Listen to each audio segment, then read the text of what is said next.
గౌరవ సభ్యులు అంటే ప్లీజ్ తెలంగాణ రాష్ట్ర ప్రజలకే కాదు యావత్ దేశ ప్రజలు గమనించాల్సింది ఐఎండ్పిఆర్ సబ్జెక్ట్లో ఒకటి ఉంది అధ్యక్ష. ఏదైతే గౌరవ మా డిప్యూటీ చీఫ్ మినిస్టర్ గారు కానీ గౌరవ ముఖ్యమంత్రి గారు కానీ ఏదైతే ₹1 కోటి ఖర్చు పెట్టి 40 లక్షల యాడ్ ఇచ్చుకున్నారు, ఇది అది అని చెప్తున్నారు అధ్యక్ష. 40 కోట్లు ఇచ్చుకున్నారు యాడ్ అని చెప్తున్నారు అధ్యక్ష. తమరు పర్మిషన్ ఇస్తే ఆనాడు వారు 10 సంవత్సరాలు పరిపాలించినప్పుడు ఐఎండ్పిఆర్లో ఏ రకంగా దాన్ని వారి సొంత ఆస్తిలాగా దాన్ని వాడుకున్నారో ప్రతి సంవత్సరం ఐఎండ్పిఆర్ సంబంధించిన సంస్థ నుంచి వారి జేబులో డబ్బులాగా ఈ రాష్ట్రంలోనే కాకుండా దేశంలో అనేక రాష్ట్రాలలో వారు ఒక జాతీయ పార్టీలాగా ఆనాడు వారు ఒక జాతీయ పార్టీలాగా వారి సొత్తులాగా ఎన్ని వేల కోట్ల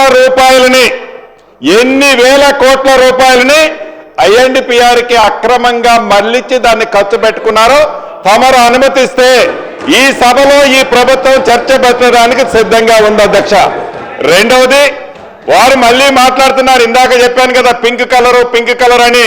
తప్పకుండా ఆ చర్చలో ఆ పింక్ కలర్కి సంబంధించిన సంస్థలు ఉన్నాయి మీడియాల అధ్యక్ష. ఆ మీడియాలకి ఆ సంస్థలకి మిగతా ఏవైతే మీడియా ఛానల్స్ గతం నుంచి అది ప్రింట్ కానీ ఎలక్ట్రానిక్ మీడియా కానీ ఇతరత్ర దానికి ఇచ్చిన డబ్బెంత, దానికి ప్రతి యాడ్కి పెట్టిన ఎంత అమౌంట్ పెట్టారు, వారి అధికారంలోకి వచ్చిన తర్వాత వారి సంస్థలకి వారి వ్యవస్థలకి ఎంత పెట్టారో తమరు అనుమతిస్తే తప్పకుండా ఈ ప్రభుత్వం చర్చకు సిద్ధంగా ఉందని తమరి ద్వారా వారికి తెలియజేస్తున్నా. దేశ రాష్ట్ర ప్రజలు కూడా గమనించాల్సిన అవసరం ఉంది. ఆ డబ్బుని ఎలా మాట్లాడారు ఇందాక చెప్పిన కదా అధ్యక్ష. డబుల్ బెడ్రూమ్ ఇల్లు ఎక్కడ బై ఎలక్షన్లు వచ్చినా గౌరవ మాజీ ముఖ్యమంత్రి వర్యులు వారి నియోజకవర్గంలో కట్టిన 2 ఇళ్లే ఎప్పుడు ఫోటోలు కనపడే అధ్యక్ష ఫ్రంట్ పేజీలో. అదే పద్ధతి అధ్యక్ష బరాబరి ఈ రోజు చెప్తున్నాం తప్పకుండా కడతాం అధ్యక్ష.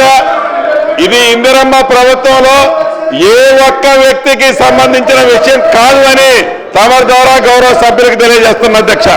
దయచేసి ఒక నిమిషం శ్రీనివాస్ గారు ప్లీజ్ కూర్చోండి, ఒక నిమిషం కూర్చోండి.